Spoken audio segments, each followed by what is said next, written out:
Welcome everyone. Today we will be discussing about AC power analysis.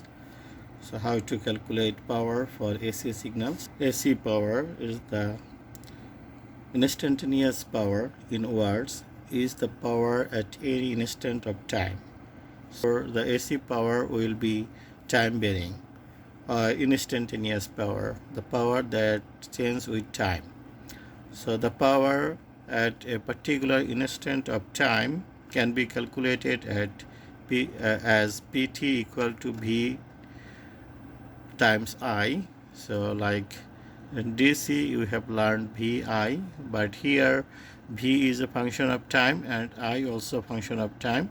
So you can write power will be V, that is function of time, times current I, that's also function of time.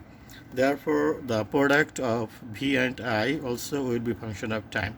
And this power is called instantaneous power or time varying power. And at this, so it is the rate at which the element absorbs energy. So now let's say Vt equal to Vm cosine omega t plus the phase angle theta v, and It is also considered like Im cosine omega t plus the phase angle theta I. And now Vm and Im are the amplitude or the peak values of the voltage and current respectively, and theta v and theta I are the phase angle of the voltage and current. So now Pt equal to Vm Im cosine omega t plus theta v times cosine omega t plus theta I. Now if I expand this with trigonometric identity, we will get Pt equal to half Vm Im cosine theta v minus theta I plus Vm Im cosine 2 omega t plus theta v plus theta I.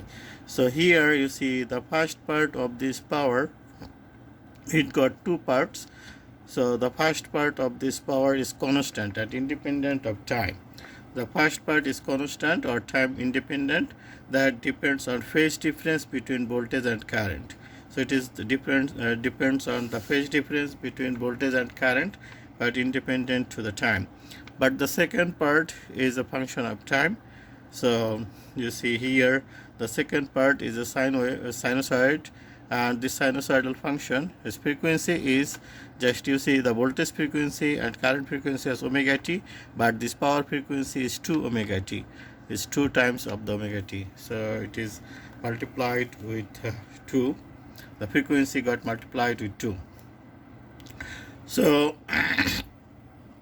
now if you look at the power plot of this, so if you think about how the power changes with time, instantaneous power graph, so you'll see this function of time. So is put time in the x direction and power in the y direction, and you will see a graph like this. So here, so the amplitude of this graph, so this the high amplitude of this, as you see the power got two terms. One is half Vm Im cosine theta v minus theta I, that's a constant term and it's independent to the time. So that's this one, the dotted line express this part. And we have a sinusoid term, so that is half Vm Im, so that's the amplitude of the sinusoid, and cosine 2 omega t plus theta v plus theta I. So that's the instantaneous part with amplitude 2 Vm. So you see the instantaneous part has amplitude 2 Vm Im and it has frequency t. It has frequency 2 omega. So you see, if you take one time period, you will get it oscillates 2 times. So now if you look at the specification of any AC devices, you will see the power is a constant term, like it says maybe 100 watts, 200 watts, but it doesn't, they don't mention the the manufacturer never mention about a time varying power. So they don't say that it is power per unit second or like this. They mention a constant power. So the rated power basically deals with this part. So now we need to find power that is independent to the time. So that is called the average power. So average power or time average power. Sometimes it is called time average power. So now the average power or time average power in watts is the average of the instantaneous power over one period. So now if I take the average of power over a one time period, you will get, I'll integrate them 1 over t, 0 to t. I'm averaging 1 over t and integrating 0 to t, pt over dt. Now if I plug in the expression of pt that we got, so we have half Vm Im cosine this plus half Vm Im cosine 2 omega t theta b theta I.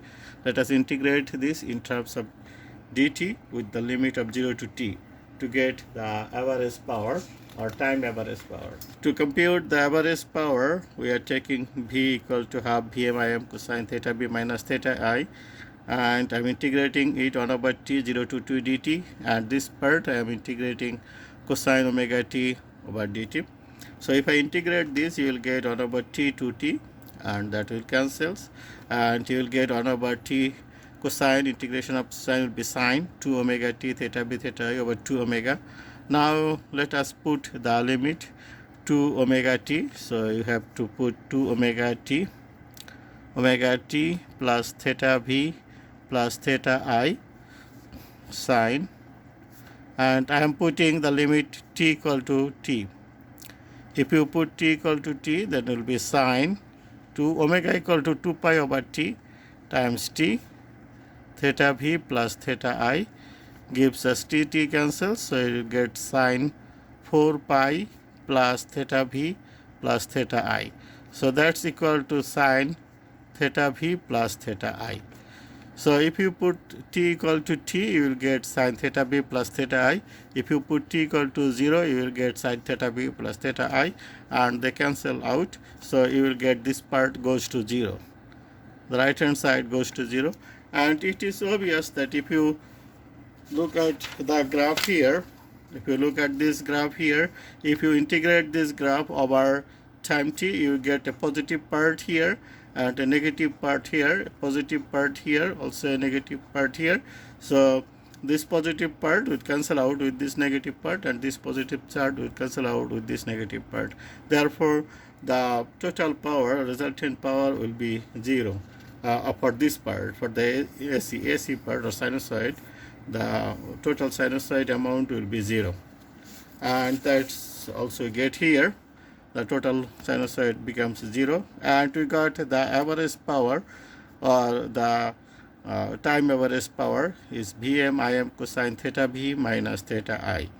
So if you see in this case here, you will see half Vm times Im. Vm is the amplitude of voltage, Im is the amplitude of current, theta v is the angle of voltage, theta I is the phase angle of current. So we have amplitude and phase angle. So the things we only required is the voltage, magnitude, amplitude and phase angle. We don't need the frequency for calculating the average power. So frequency domain will work for finding the average power. So we don't need to consider the time domain equation. We drive the equation, we drive this using a time domain equation, but the frequency domain equation is enough to get this expression. So we need the magnitude of voltage, we need the magnitude of current, phase angle of voltage, phase angle of current. So just I am writing this. This is the real part. So frequency domain, this will be a real part of half Vm Im, and the angle of theta v minus theta I, the phase difference between voltage and current. So that's basically equivalent to voltage times the voltage angle, current times the opposite of current angle. So just if you multiply voltage with the phase angle and times the current with negative phase angle, that will be equal to this. So if someone wanted to use frequency domain expression, he can also do it without solving the complex integration. You can do using the frequency domain. What you have to do, you have to take voltage times the phase angle of voltage, voltage with the phase angle of voltage times the current with negative phase angle of current. So just only one thing to know, the current phase angle will be altered. So if you have current phase angle 30 degrees, you have to make it negative 30. If you have current phase angle negative 45 degrees, you have to make it positive 45 degrees. Or you can say just we take the voltage expression in frequency domain and the conjugate of current expression. Let's say what is conjugate of current? Let's say I has 5 angle 30. The conjugate of I will be 5 angle of negative 30. Or you can say I equal to 3 plus J4. Then I conjugate will be 3 minus J4.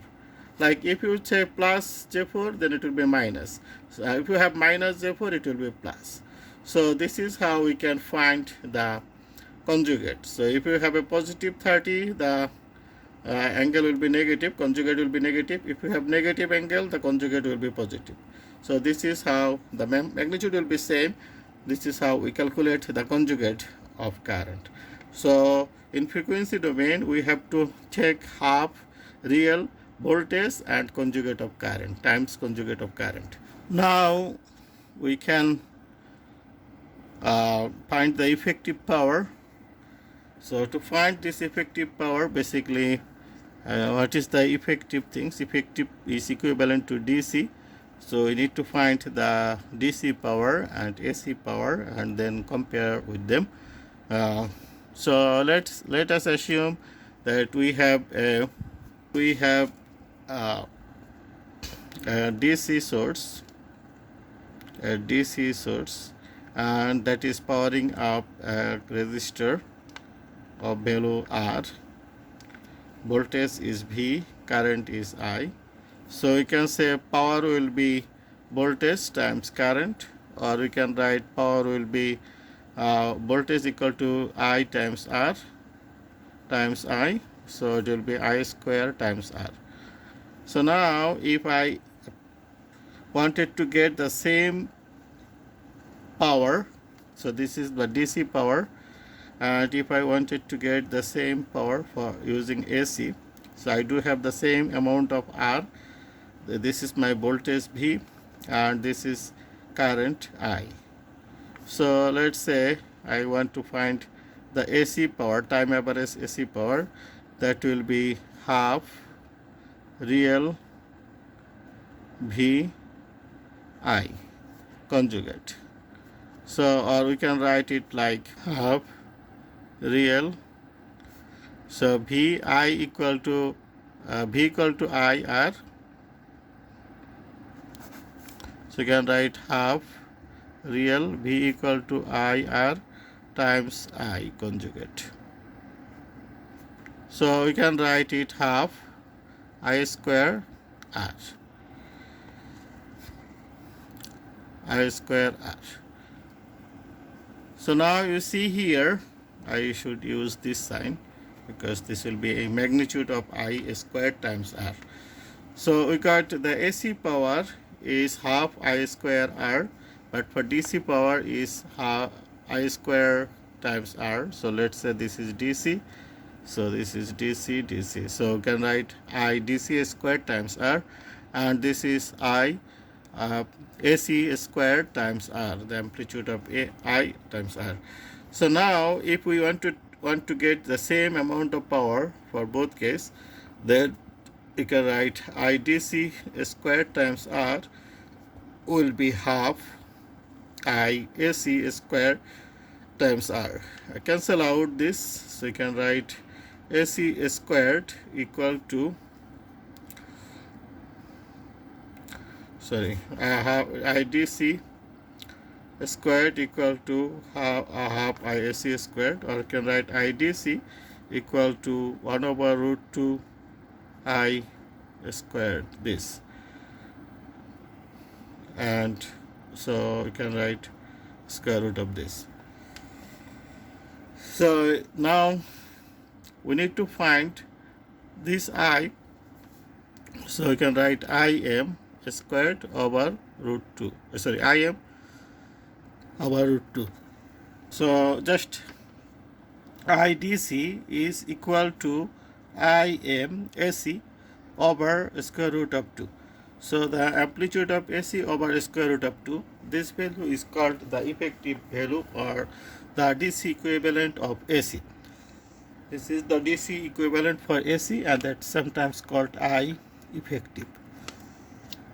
Similarly, if you want to get the effective DC voltage from AC, that will be Vm over root 2. So that is called B effective. And as you see, it is root, mean, and a square. That's why it is called IRMS or VRMS. So just I am showing you, if you have a voltage in AC, so that is VI, and if I replace it with voltage with current, then it is I square R dt and I square R. So we get I effective. So let's assume voltage equal to power voltage times current in for DC or IR square. So this I will be equal to this I. So I can write I effective is square root of 1 over t 0 to t I square dt. So this is a square, this is sum, and this is mean. So you can see root, and this is mean, and this is a square. So that's why it is called RMS. RMS, root mean square or effective value. So RMS value is called the effective value. So RMS is equivalent, DC equivalent for AC. So if you have Im cosine omega t, you see if I put the RMS value will be Im square cosine square omega t. So that's, if I solve this, expand this and solve the integration, you get Im over root 2 as I showed you before. Similarly for voltage, you will get V effective VMS equal to Vm over root 2. So now the power expression that we got before is half Vm Im we got the power expression that we got before is half Vm Im cosine theta v minus theta I. So that's called, we can replace this Vm over square root 2 Im over square root 2 cosine this theta v minus theta I. So that will be P equal to VRMS, because Vm over root 2 is VRMS, Im over root 2 IRMS cosine theta v minus theta I. So this is the expression we got, we can use for finding the power. So this is VRMS IRMS cosine theta v minus theta I. So now here, if you see in this power expression, we have the voltage times current. This part is called apparent power. So if you take this power expression, Vm Im cosine this, so here this term is called S cosine this, and S is the Vm RMS, that is called apparent power or volt ampere power. The unit is volt and current unit is ampere, so you can say volt ampere power or VA power. So the product of RMS value of voltage and current is called VRMS. So this is called, the P is called the real power or true power or watt power or active power or real power. So just if I write down the name for P, sometimes we could say it real power, sometimes we could say it active power, effective power, or true power, or watt power. So this is also called power loss. And the other power, so that is called S. Apparent power is S, V, M, I, M, times half, or you can write V RMS times I RMS. So this is called apparent power or volt ampere power or VA power. So this is apparent power, and this power is called the real or active or true or effective power or power loss. Other part of this power expression, if you look at the other part of this power expression, that is cosine theta v minus theta I, we can give a name for this term. This name is called power factor. So power factor, sometimes it is called PF. Power factor is P over S, the real power over the apparent power, and that is equal to cosine theta v minus theta I. So power factor is the cosine of the phase difference between voltage and current. So power factor is the cosine of the phase difference between voltage and current. So if you have Vt equal to this in time domain and It this in phasor form, this will be Vm, or you can write it Vm equal to square root of 2 times V RMS. Im equal to square root of to this. So Z equal to theta v over theta I, and the angle will be theta v minus theta I. So theta v minus theta I this. So power factor also the cosine of the angle of load impedance. So not only the power factor is the angle for voltage and current. If you find the Z, the angle of this Z is also the cosine of this Z angle is power factor. So power factor is also the cosine of the angle of the load impedance. Now instead of knowing all these expressions, we can find the power in complex mode. So as you know, AC circuits deals with complex mode, so it will be good if we know how to calculate the power using the complex complex values. So to get the power using complex value, we will say this is my complex S. This is not the average power, such complex power. So complex power S is equal to half VI conjugate. So as I show you before, it is VI conjugate. So you write V RMS and I RMS conjugate.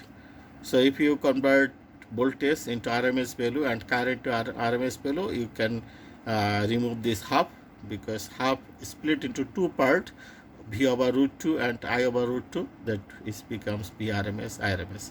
So VRMS is Vm over root 2 or VRMS theta V. So it is in phase frequency domain in complex mode. So it will be Im over root 2 IRMS root 2. So S equal to Vi theta V minus theta I, or you can write cosine this, sine this. So if you take the complex power, basically you will come up with a real part, a complex part. So in rectangular form, you will come up with P and Q. So this is complex power, has a real power plus Q. So the complex power S is equal to P plus JQ, where is equal to V RMS. So you can write V RMS IRMS times this. So here the apparent power S equal to V times I. So you can write V times I is the apparent power, or you can calculate it from using this equation, P square plus Q square at a square root. Then real power is this Vi cosine theta V minus theta I, and Q is called the reactive power. The imaginary part of S is this Vi sine theta. So the reactive power basically called VAR, reactive, voltage ampere and reactive, and real power is watt, and apparent power is VA, and complex power is also VA. So the complex power, then we can find out the apparent power. So complex power, then we can find the apparent power, then real power, reactive power, and power factor. So the complex power basically includes all form of power.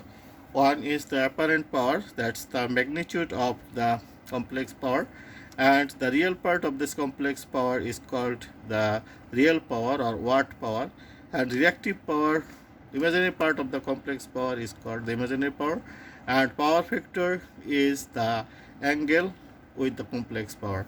So if you find, let me show you how we can deal with complex power. Let's say you have voltage equal to 5 angle 30 degrees and current is equal to 2 angle 60 degrees, let's say. So now we got voltage and current. Now we need to find the complex power. So complex power will S is equal to V I conjugate. So if you put them in RMS, let's say this is my RMS, IRMS. So we find in RMS. So if you solve in RMS, then it will be 530 times 2 angle of negative 60. Power triangle or power angle diagram.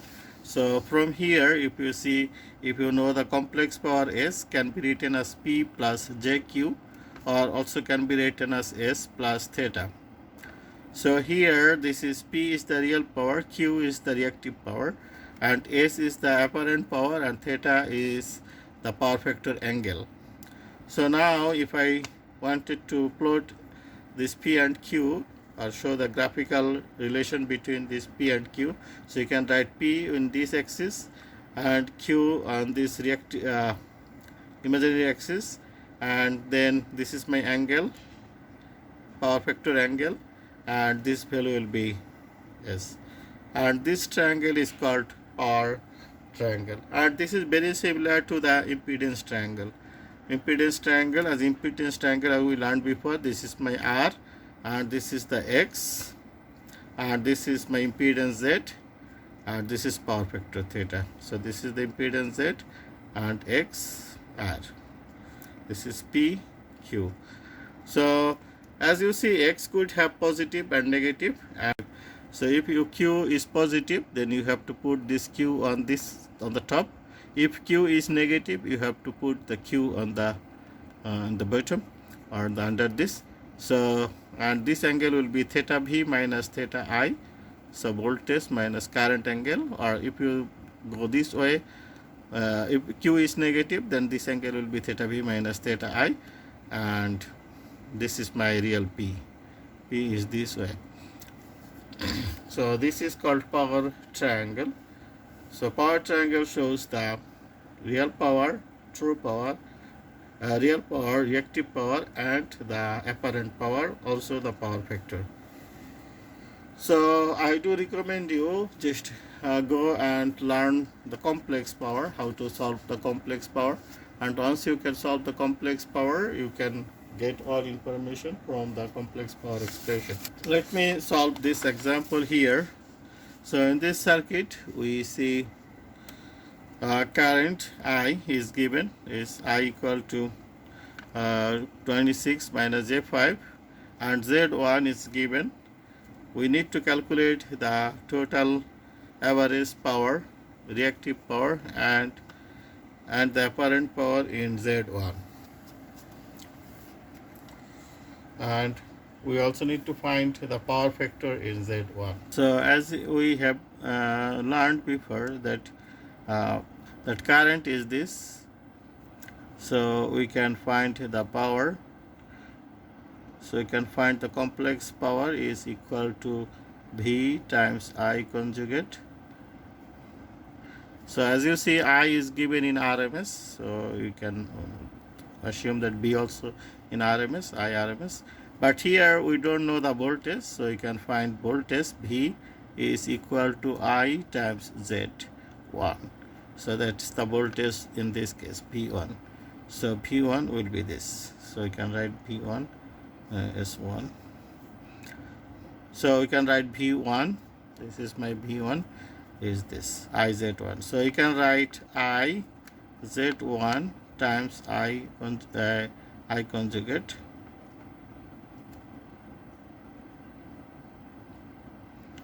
So let me find I V1 first. So V1 will be 26 minus J52 times Z1 is 1 plus J2. So I find this V1. So you get 78 and angle is negative J104. So now we got voltage. So let me find this voltage is 78 minus J104. And we have to write the conjugate of current. So current is given negative 26 and I write the imaginary part positive 52. So as you see, imaginary part was given negative 52, but we need to find the conjugate of this, so we'll write positive 52. So you get this, so times negative 26 plus 52i. So we'll get it like 3380.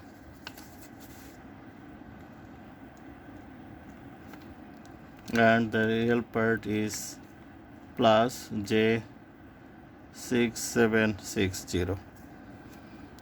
So if you want to get the polar form, so that will be 7557 7557.9 and angle is 63.43 degree. So we have in the question you are said to we have to find the average power, total average power. So the total average power is this 3380. That's my average power. So total average power is 3380. The reactive power is this one. So this is, so I should write average power is 3380 watts, and then reactive power, say 6760 VAR, and then the apparent power in Z1. So the apparent power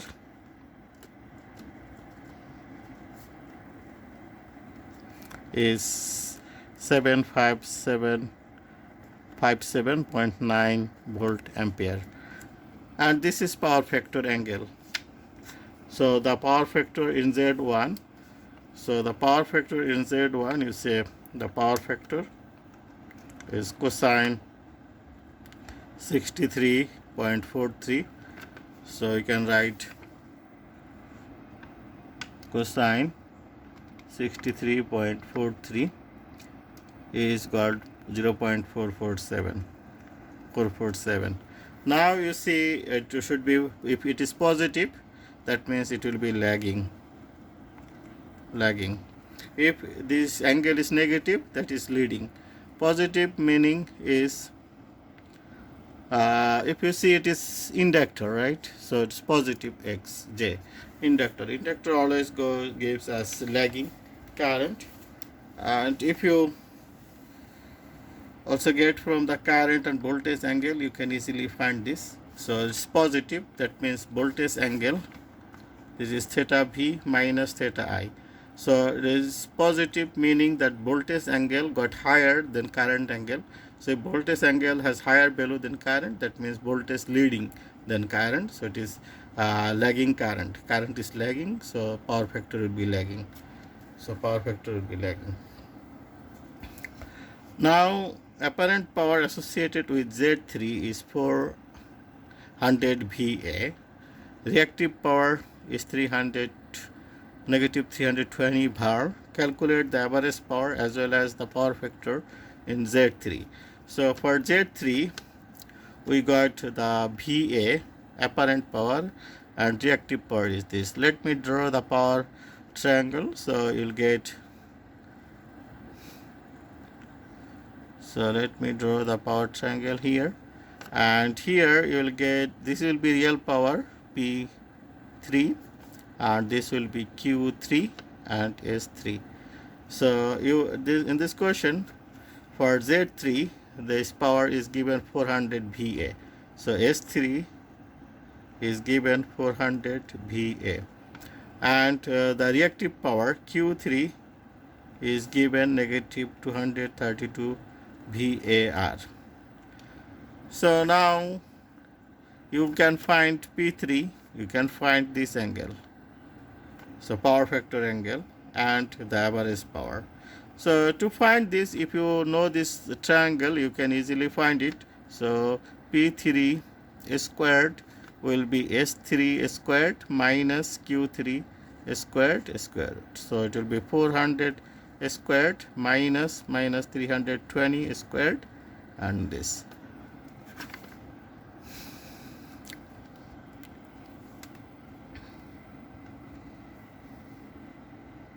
So 400 squared minus 320 squared, this square root. So this is 240 watts. So once you get 240 watts, you can easily find this angle. You know this value and this value or this value, so you can find this angle. If you know this and this, you can know cosine of angle. This angle theta will be P3 over S3. So P3 is 240 and S3 is 400.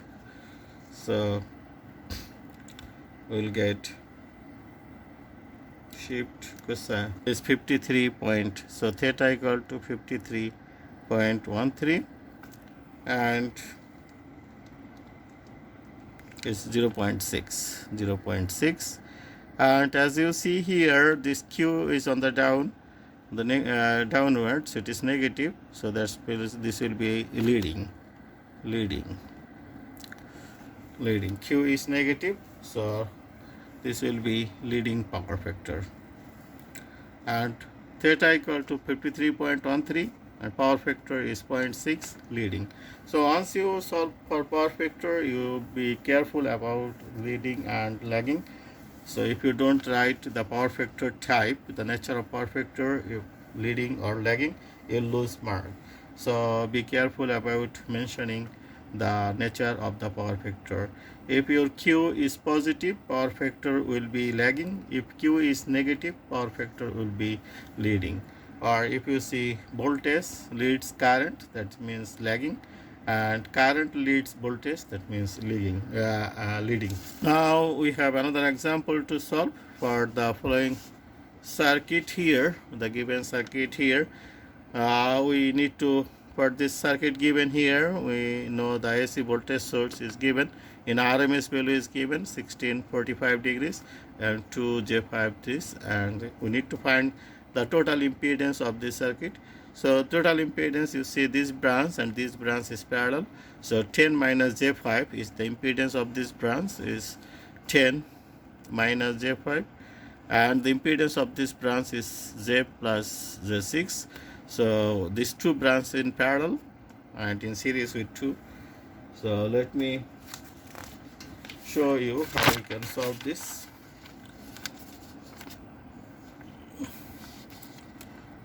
So ZT equal to 2, and this branch parallel this branch. So if you use the parallel combination formula, you will come up with this. This will be the total impedance in rectangular form or in polar form.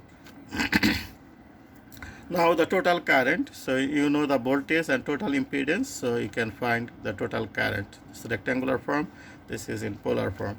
Now the power factor is cosine voltage angle minus current angle. So voltage angle is 39, current angle is 5.39. So you will get current angle 39 and voltage angle is 45. So 45 minus 39, so you'll get this one, and this lagging. So you see voltage has got the higher angle than current, so that's lagging.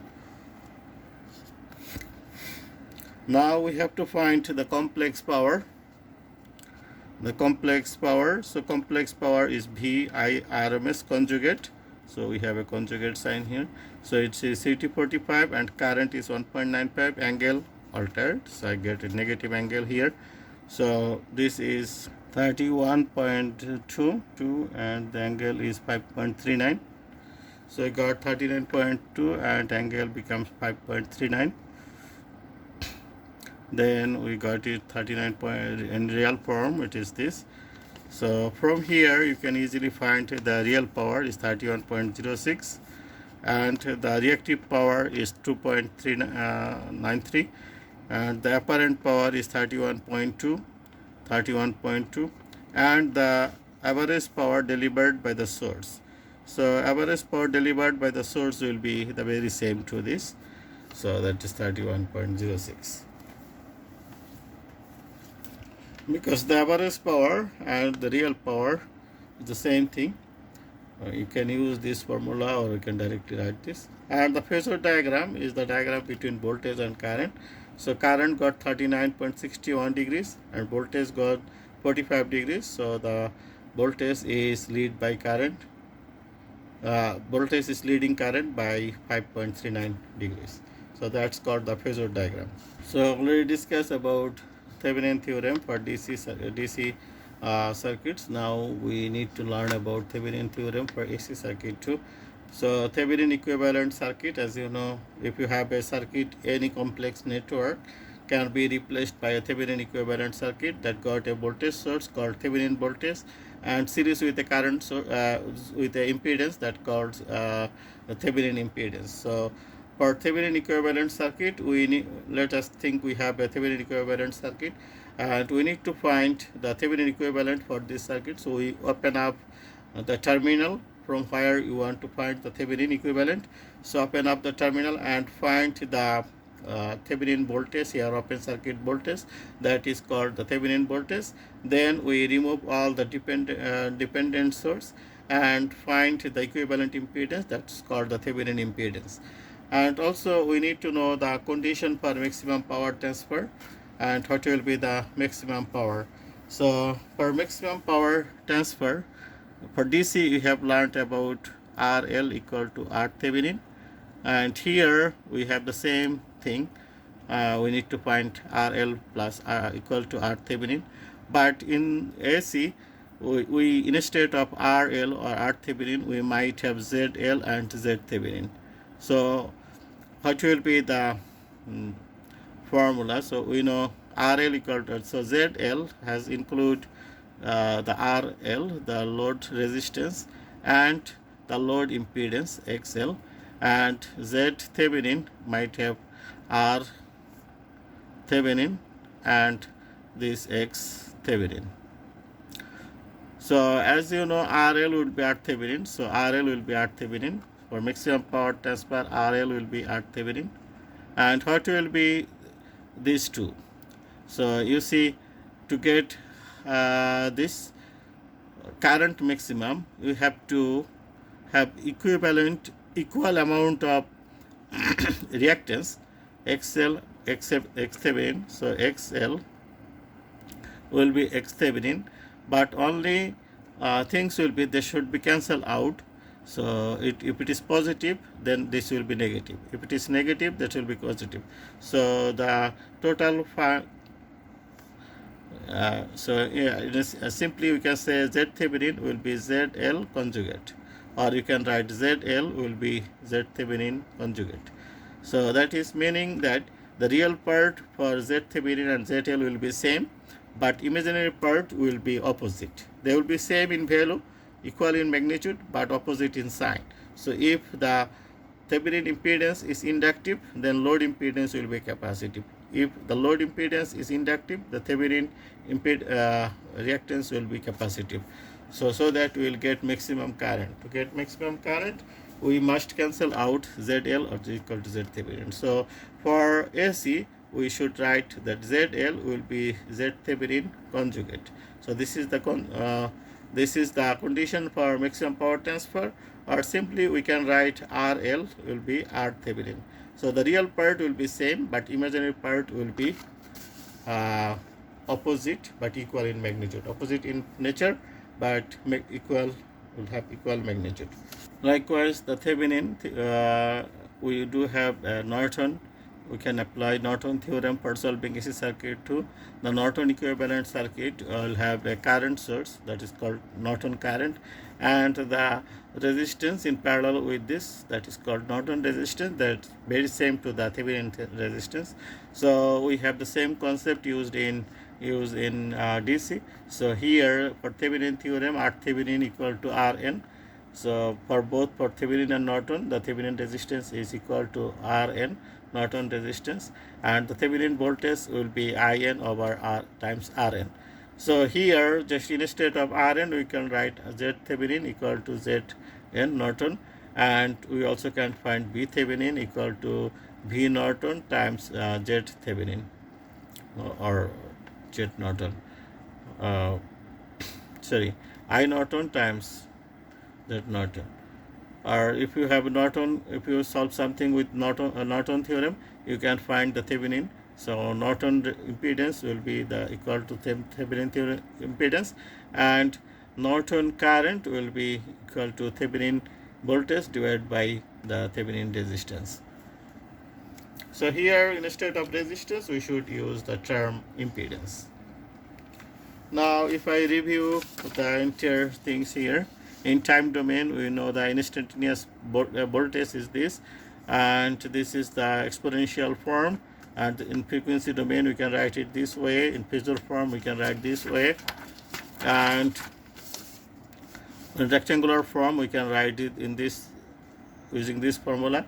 And RMS value has Vm over maximum value over square root of 2. IRMS will be Im over square root of 2. Instantaneous power is the power voltage times current.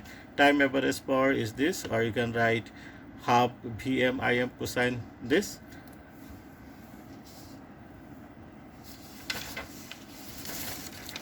So the complex power is V times I conjugate, provided that V and I both in RMS. So you can write half Vm Im this, or Vrms IRMS this. And this complex power in rectangular form, you will get the time average power or the real power and the reactive power. Apparent power is the magnitude of the complex power. So if you solve it in polar form, you will get the amplitude, that is called the apparent power, and the real power is the real part of the complex part. So that's the real power, and reactive power is this. So if you want to use this formula, you can use this formula too, or you can directly get from this form.